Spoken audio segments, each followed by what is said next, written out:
Yeah. So I've touched on before some of our collecting philosophy at the museum, and largely speaking, we don't collect or represent replicas of things, but there are reasons to make exceptions, and this is one of them. Our first exception is the Wright Flyer because of its obvious importance to aviation history, and the Messerschmitt 262 is important in terms of what it represents in the transition from the World War II conventional internal combustion engine powered aircraft to the jet age. I mean, we all now benefit, enjoy the comforts and convenience of modern life because of technology that came from this airplane.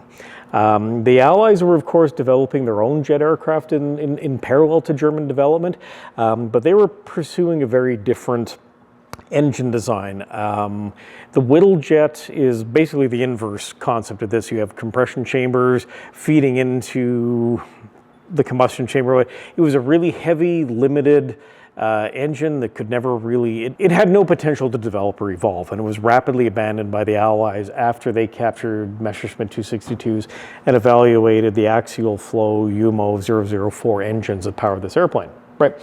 So the 262 was developed by Willy Messerschmitt's design bureau, and the first trials with the airplane, I mean, the jet engines in their infancy conceptually were being developed in the late 1930s, but the development of the jets wasn't really urgent until the stages of the war where there's this rapid desire to one-up your adversary technologically. And Messerschmitt recognized the potential of the jet, so did Frank Whittle. They took different paths to get there. But the 262 probably were fortunate that it never reached its potential earlier. I don't think, so nothing I think would have changed the outcome of World War II. I don't foresee any major, or retrospectively, I don't see any real point in time where the Germans weren't going to lose, right? I mean, the war might have been longer had this airplane come into service sooner. So it started its testing and development in 1941, and it took several years to get it to an operational configuration, primarily because of engine development. The metallurgy controls and the quality materials necessary to keep this engine together at high temperature and high heat and high pressure, it was a brand new curve for the Germans. It was one thing to design it, it's one thing to build it. Also too, the original configuration of the Messerschmitt 262 is it was a tail dragger like every other fighter aircraft at the time. And one of the problems they had with the jets is it was tearing up the runways, you weren't getting the thrust going the direction you wanted, it was really hard to get the tail up, to get flight authority, they were nosing over. So they redesigned the 262 around the tricycle landing gear, so it's nose off, sort of the conventional jet configuration that you see now. But it still took a while to develop the procedures, the maintenance, the keeping the engines reliable, working out the fuel that they're going to use. Interestingly, the 262 actually ran on a kind of a dirty fuel. It was a mix of standard aviation fuel, coal tar, and diesel all went into this. So anyway, so after several production challenges, the doctrinal challenges got scrambled. So it was always envisioned by Adolf Galland as being the primary interceptor for the German Air Force. They were going to take the fight to the Allied bomber streams and knock them out of the sky in droves. Hitler, by contrast, was preoccupied with offensive bombing. So partway through the development and plans to deploy the airplane, Galland and Hitler and the high command got into a great big tussle about doctrinally how it was going to be used. And, you know, the introduction of the 262 was impaired by Hitler's insistence that it be developed to be used as a fighter bomber.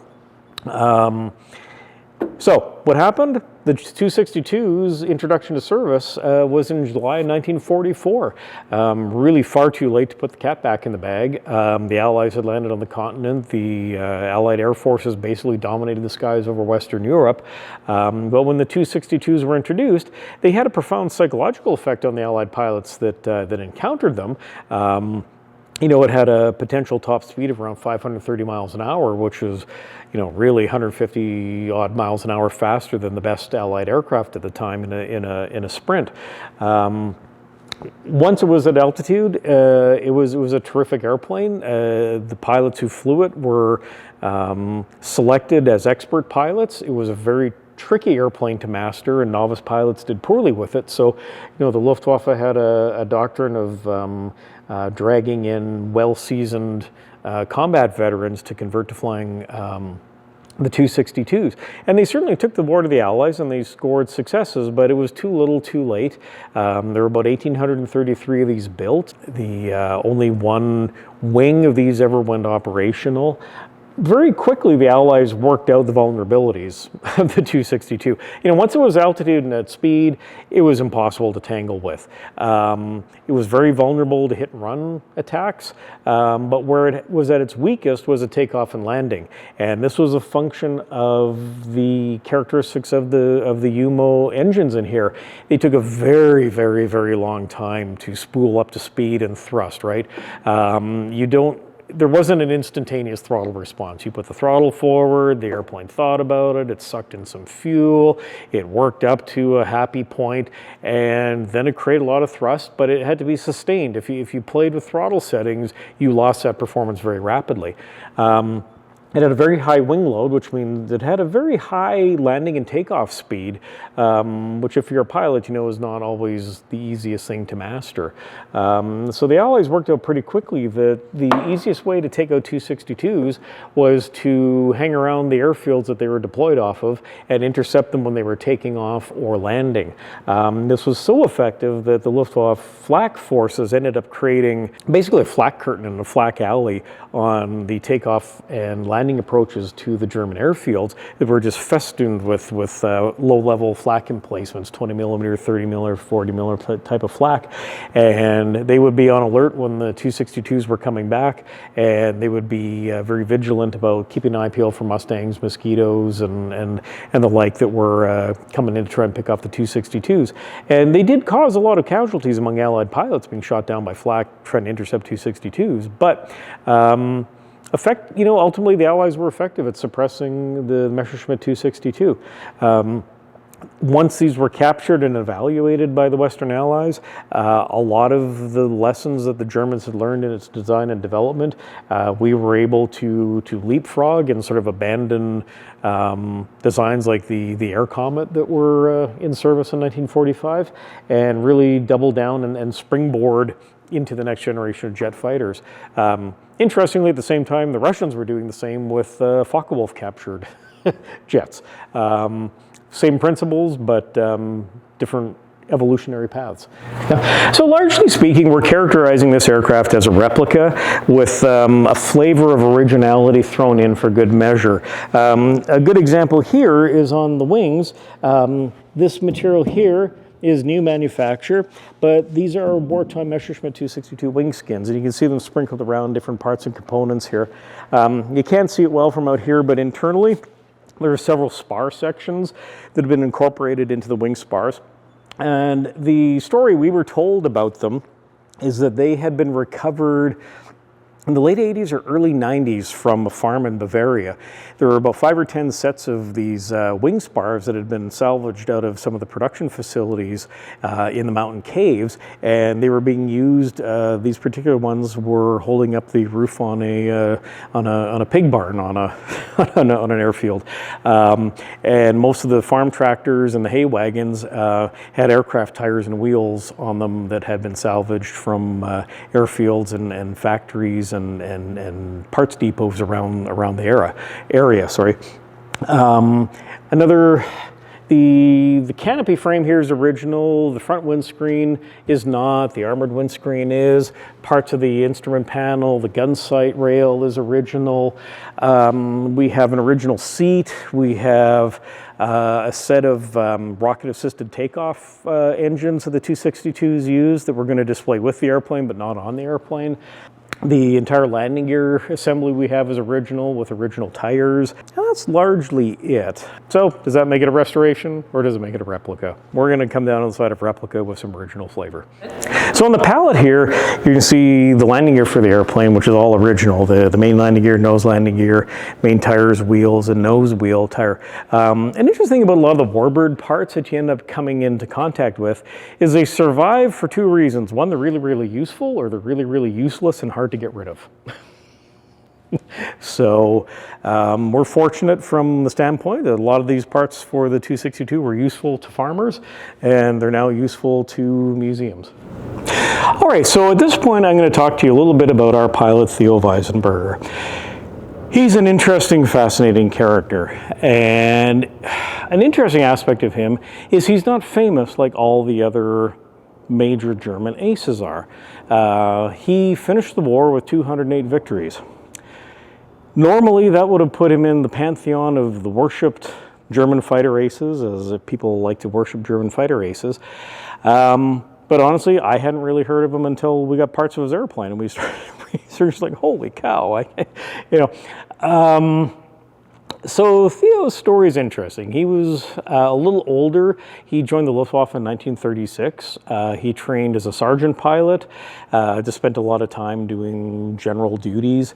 In 1941, he went on active service as a sergeant, started life as a Messerschmitt 110 pilot, and scored 25 or 30 victories in the Messerschmitt 110 based out of Norway.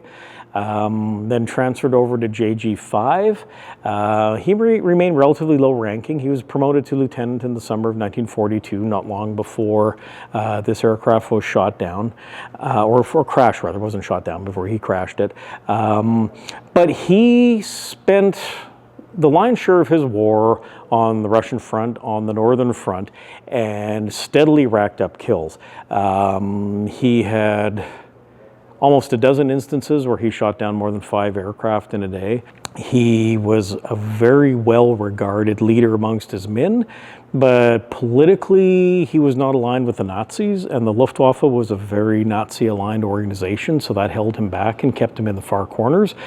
He was also a bit of an anti-authoritarian. He was constantly having brushes with higher authorities. It's a reason his promotions didn't come as rapidly as they should have, given the tally he was running up. He was really well liked by his men, and they kept him out of trouble as best they could, but sometimes even they couldn't save him from staying in trouble, so he was basically suppressed. They tried to make a propaganda star out of him, but he just wasn't really going to go along and play with it, so there were no issues of Signal magazine dedicated to his legend. So he continued soldiering through the war, but did some pretty significant things as a fighter pilot. When the scores were first coming out after the war, a lot of Western intelligence people didn't really believe the scores were possible. They thought they were fictionalized. But the Germans, being Germans, were very scrupulous about the record keeping, and this stuff was documentable and provable. And as the scale of the war on the Eastern Front became conscious to the Allies, it became a lot easier to understand. In the summer of 1943, all the tank fans are familiar with the Battle of Kursk, right? So the battle for the Kursk salient, roughly the same number of men and materiel were committed to that battle as the Allies used in Western Europe from Normandy to the end of the war.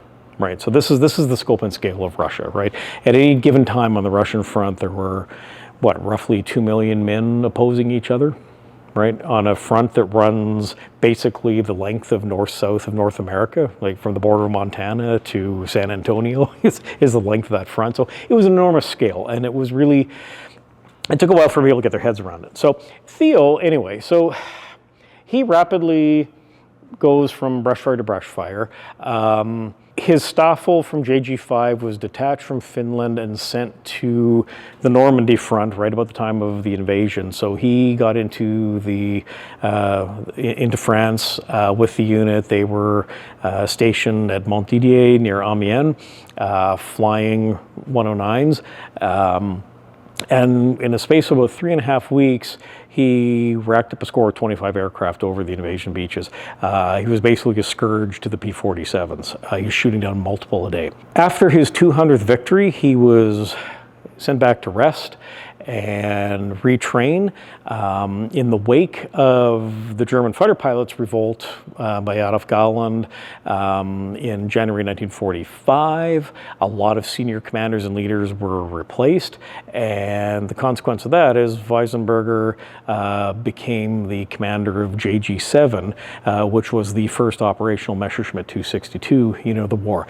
He scored another 8 victories on jets before war's end, so he finished the war with 208 confirmed, about 3 probables and several uncertains, making him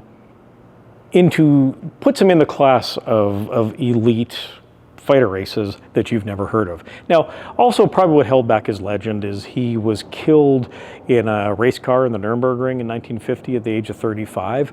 So he was never able to sort of get on board with the 1970s revival of fighter race worship in the West. So he wasn't able to get involved in the PR campaigns that Galland and Steinhoff and Hartmann and all these guys were able to participate in. So having wrapped all that up, we are going to paint this airplane in the colors that Theo Weissenberger flew at the end of his career in Europe, and we think it's going to be a compelling story, and encourage you all to come out and have a look at it in a few years when it's ready to see.